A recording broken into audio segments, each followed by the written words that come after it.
What's going on, everybody? Welcome back to the channel. My name is Harrison, and today we are talking about my most hyped games of 2023. We're going to talk about the ones that are confirmed, and then the ones that are probably going to come out in 2023, maybe 2024, but hopefully they'll be out in 2023. To start it off, of course, it is Fire Emblem Engage that is coming out next week on January 20th. I am not, to be honest, I am not the hugest Fire Emblem fan. I really haven't played this game since I passed on Awakening and I picked up Fates, and I don't think I actually ever finished that. So I really haven't finished a Fire Emblem game since the ones that released on the GBA. And this, I am very hyped for this game for some reason. I went ahead and pre-ordered the special edition. I'm very excited for it. It seems like it's back to the basics. There's one, singular story. There's not multiple branching paths. So going back to kind of the basics of what we expect for Fire Emblem is really awesome, and I cannot wait to play it. Next up on January 27th is the remake of Dead Space 1. Survival horror games are one of my favorite genres ever. Dead Space is one of my favorite games of all time. It's an incredible survival horror. When it released back in 2007. It's a really fantastic game. It's scary, the combat's fun, and what I've just seen, they just released the launch trailer of this game, and it just looks absolutely incredible.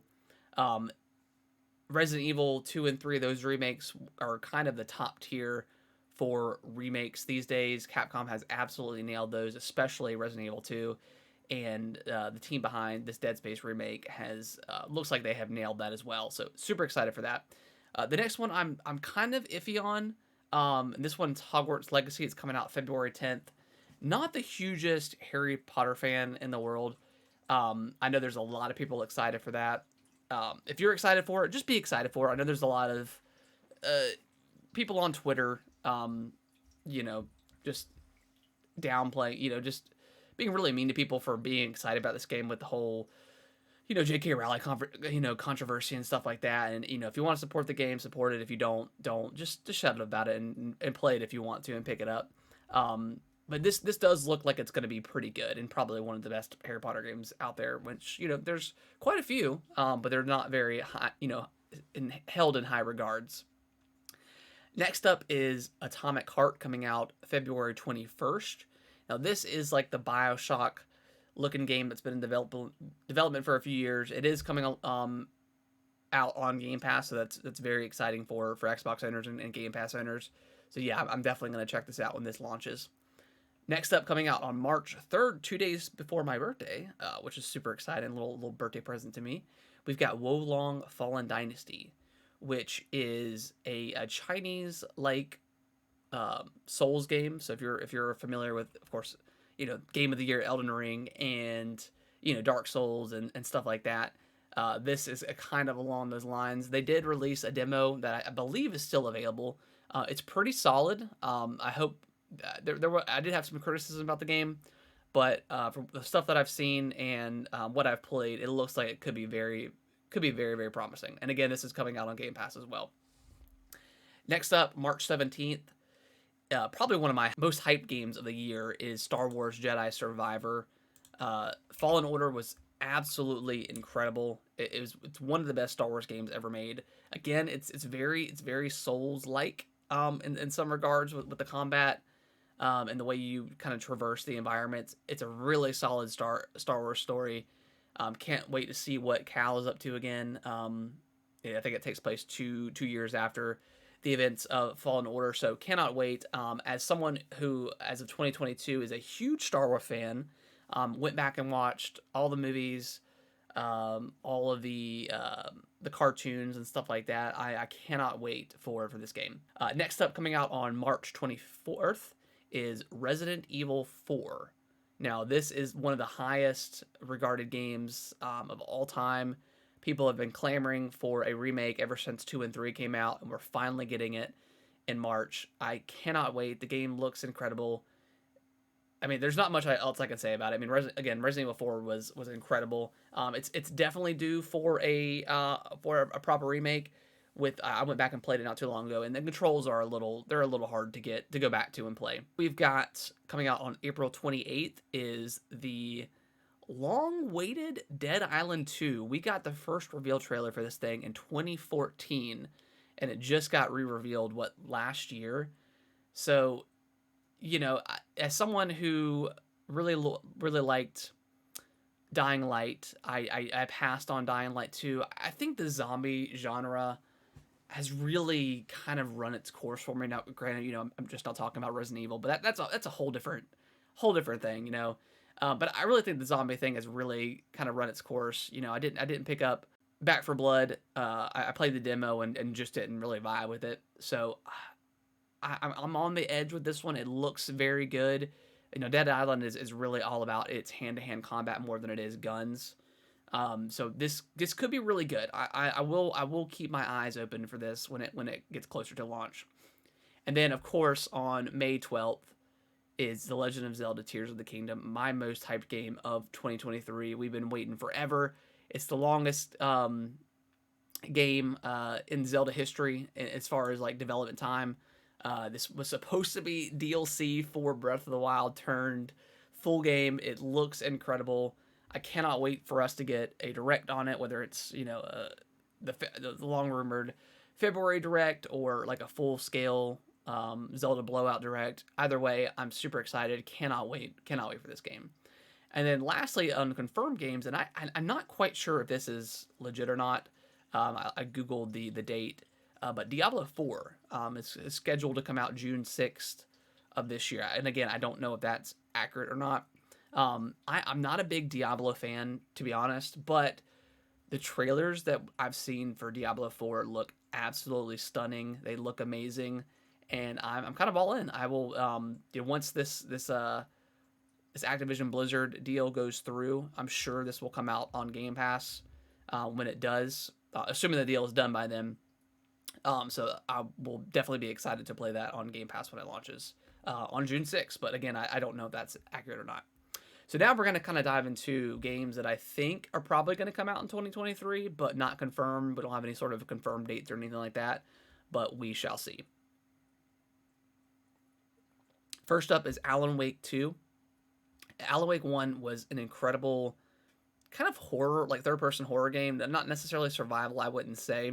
Had a really unique, flashlight mechanic with shooting like the shadow monsters, enemies, whatever. I can't remember exactly what they were called, but this one is going there. They said it's confirmed as a survival horror game, so going to be very much like Dead Space and Resident Evil. So survival horror fans in 2023, we are eating so good. The Callisto Protocol at the end of 2022 was not as good as I hoped it to be. The first half of that game was good, but that second half was not so great, and the gunplay and the anime, especially the reloading and switching weapons and healing were just too slow. Next up, we've got Armored Core 6: Fires of Rubicon. I've never played an Armored Core game in my life, and I'm pretty hyped for this game. Obviously, it's because it's made by FromSoft.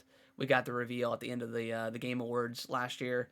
Again, I have not played Armored Core. I don't know much about the series, but it's from Software, so I'm excited to try it out.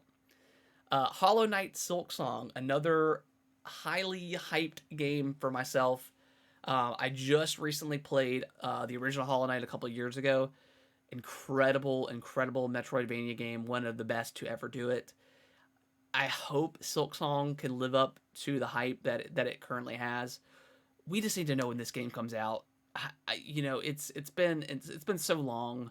We got a trailer last year. It's coming to Game Pass for Xbox, which is great. But we just need it. We just need a release date for this thing. I hope it's sooner than later, because I am just so stoked to play this. Next up is Lies of P. Now, again, you guys, obviously I'm a FromSoft fan. At this point, you could probably tell, but Lies of P is a Bloodborne cross Pinocchio game. It looks so cool.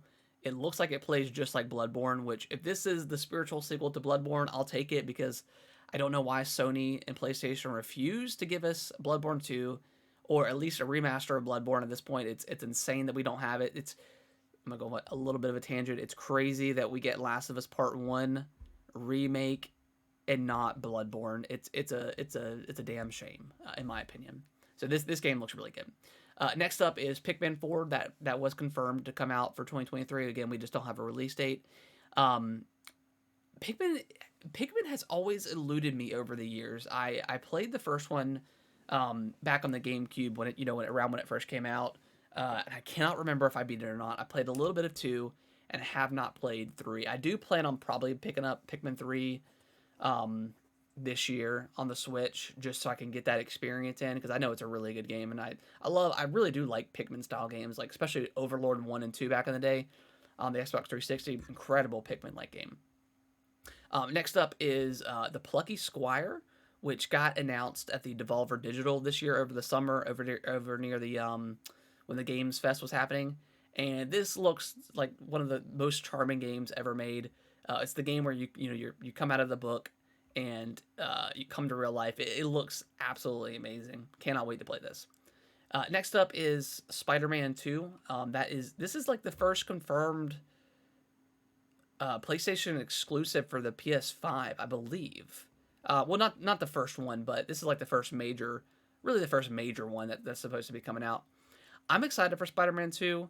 I really love the Spider-Man 1 on the PS4. I don't know if I want to play it again, and that's a problem I have with a lot of PlayStation games at the moment, is where they're really good sequels, but they don't do enough as far as gameplay, for me at least.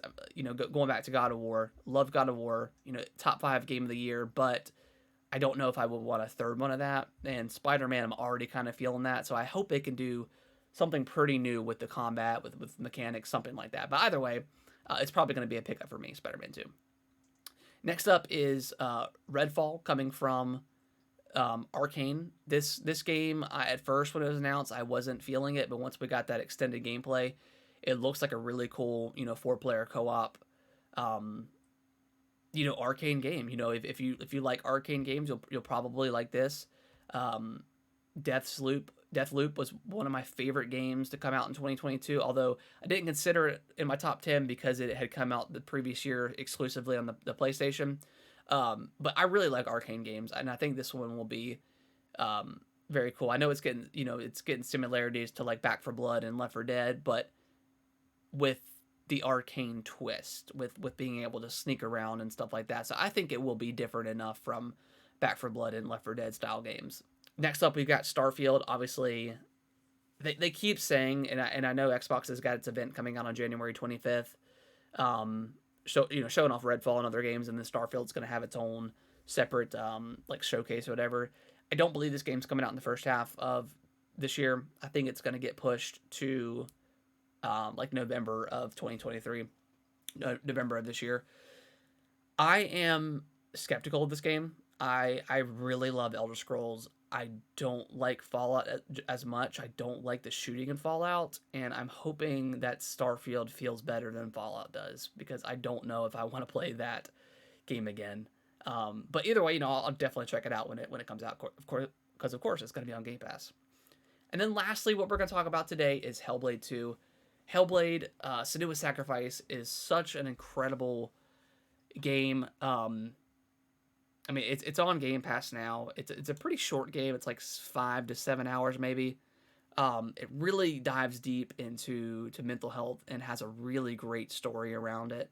And Hellblade 2, the trailer we got a couple years ago was just stunning, and we haven't heard anything since.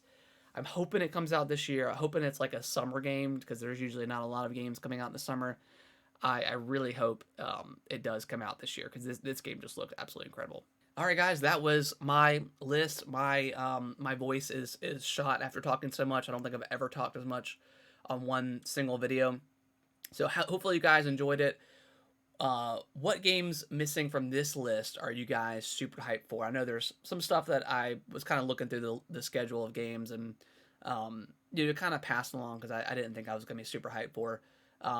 But if they turn out to be good, I may check them out. But and if there's stuff that you agree on my list, comment in the section below and let me know. I'd love to hear your guys' thoughts and start a conversation. If you guys are this far in the video, you might as well give it a like. I would greatly appreciate it. Subscribe to the channel if you can. I've got a ton more videos that come out. As soon as we hear some more news about Zelda, I'll be talking about that too. And I've got my gaming podcast every Monday here on this channel, Gaming with the Broscast. So yeah, follow that as well if you can, and I will see y'all in the next video. Thank y'all so much for watching this video. I really appreciate it. Consider subscribing to the channel. I'll let YouTube algorithm pick one of my videos below for you guys to watch. Give it a click, and I hope you enjoy, and I will see you in the next video.